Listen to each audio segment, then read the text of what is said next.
Hola, soy Fernando del Moral. Bienvenidas y bienvenidos a este espacio de la 4TV, donde compartimos la historia contigo.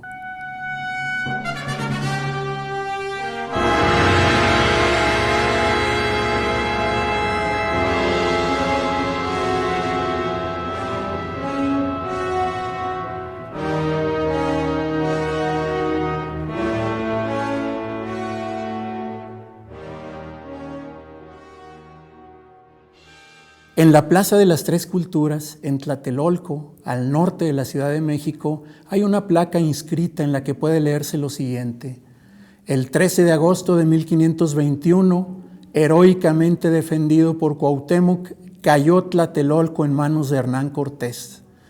No fue triunfo ni derrota, fue el doloroso nacimiento del pueblo mestizo que es el México de hoy.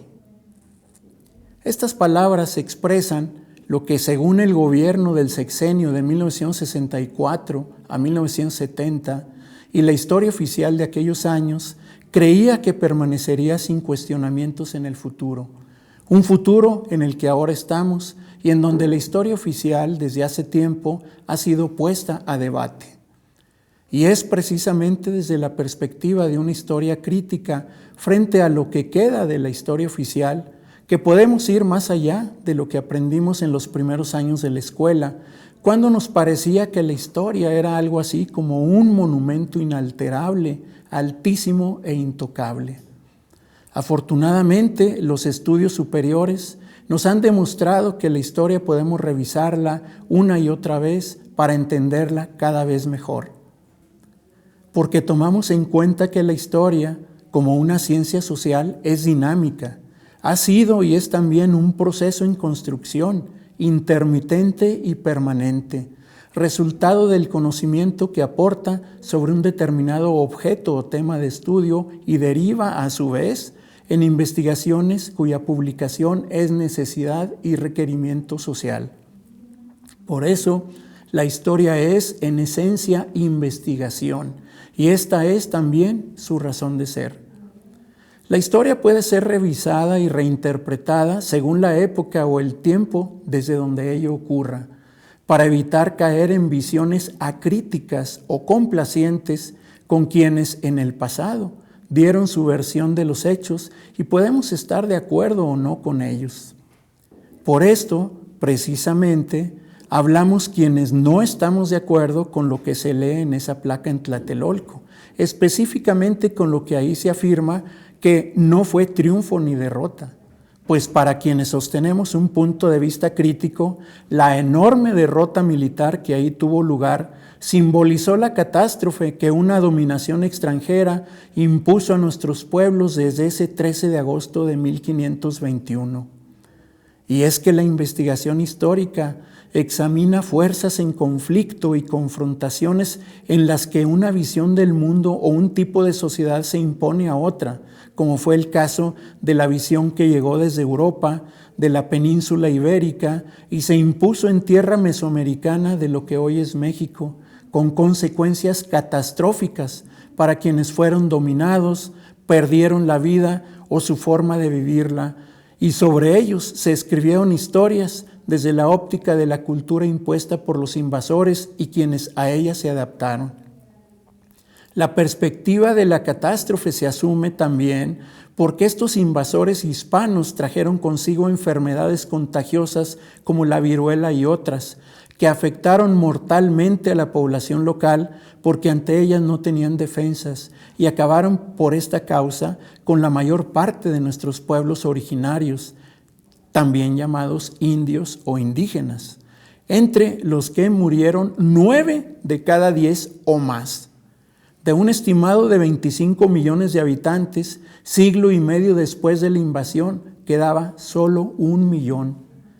Los sobrevivientes quedaron en una servidumbre forzosa y como súbditos de un poder extranjero que se prolongó durante 300 años, de 1521 a 1821, con esclavitud incluida.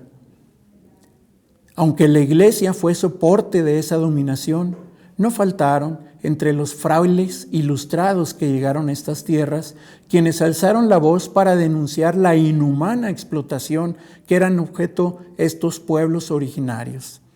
Una de esas voces sería la de Fray Bartolomé de las Casas, de la orden religiosa de los dominicos, que escribió el libro titulado Brevísima relación de la destrucción de las Indias,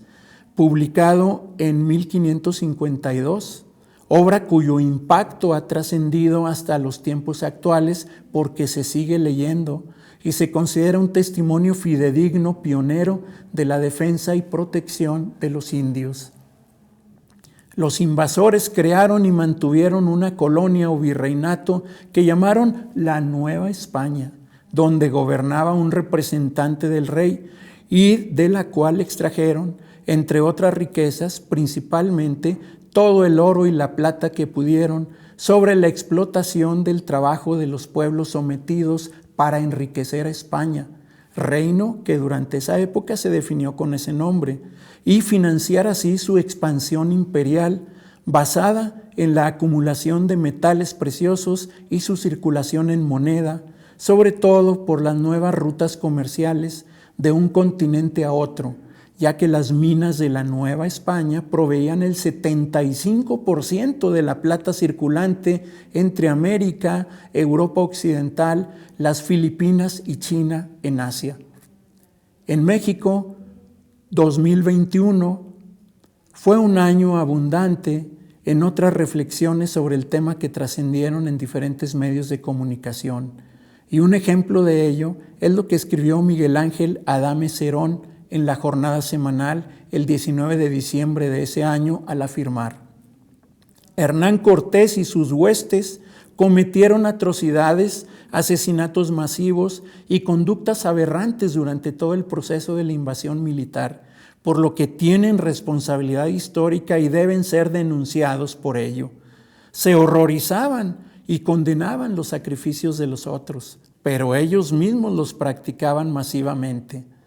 Además, las crónicas, relatos, descripciones de Cortés y demás autores como Bernal Díaz del Castillo, López de Gómara e incluso los evangelizadores Fray Bernardino de Sahagún, Fray Diego Durán, Motolinía, etc., están plagados de tergiversaciones, exageraciones e inexactitudes que es necesario señalar y rectificar. Asimismo, es preciso recordar sus intereses y motivaciones, así como su perspectiva de dominadores.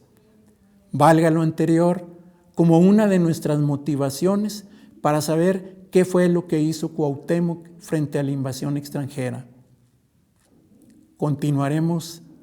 con la historia contigo.